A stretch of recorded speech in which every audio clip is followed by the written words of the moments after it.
CB radios have been around for decades, and though they do work well, radios that utilize other frequencies are becoming more popular.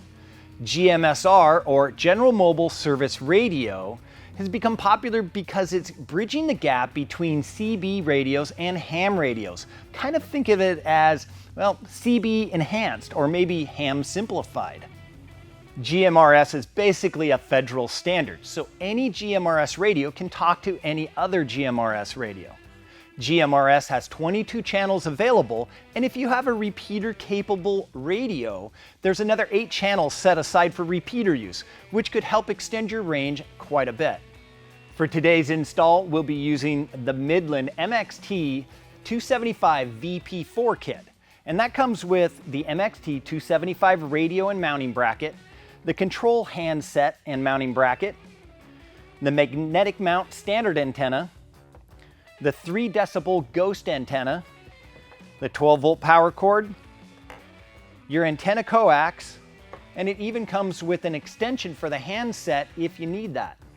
This Midland MXT275 radio features 15 high power GMRS channels, 8 GMRS repeater channels, it has 142 privacy codes, it also has a NOAA weather radio and a channel scan function, and all of it is controlled through the fully integrated handset. Now, did I mention that this MXT275 has 15 watts of power? That's huge. Your standard CB radio only puts out 4 watts legally. Now with a GMRS radio, that extra power means that you can reach out a lot farther to another GMRS radio.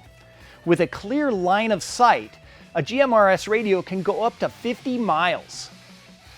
With some obstructions, it can go 10 to 15 miles, and with major obstructions, think buildings, mountain ranges, it'll go 5 to 10 miles. So think about that for your next trail ride. We started the install with the 3 decibel gain ghost antenna. Now this ghost antenna can double the output of the radio over the standard antenna. On the JL and JTs, everything is either plastic or aluminum, and with that removable top, we can't really mount it to the roof. So we decided to mount it to the cowl. It's easy to mount to, and once installed, because of its low profile, you won't really notice it.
For your coax, it just goes into the back of the radio and goes tight. Now we're going to mount our radio underneath the dash and make sure that the speaker is pointed down towards the floor. Now there is an external speaker jack. If you wanted to run an external speaker up higher, you could. And then our power cable, obviously, black is ground, red is power.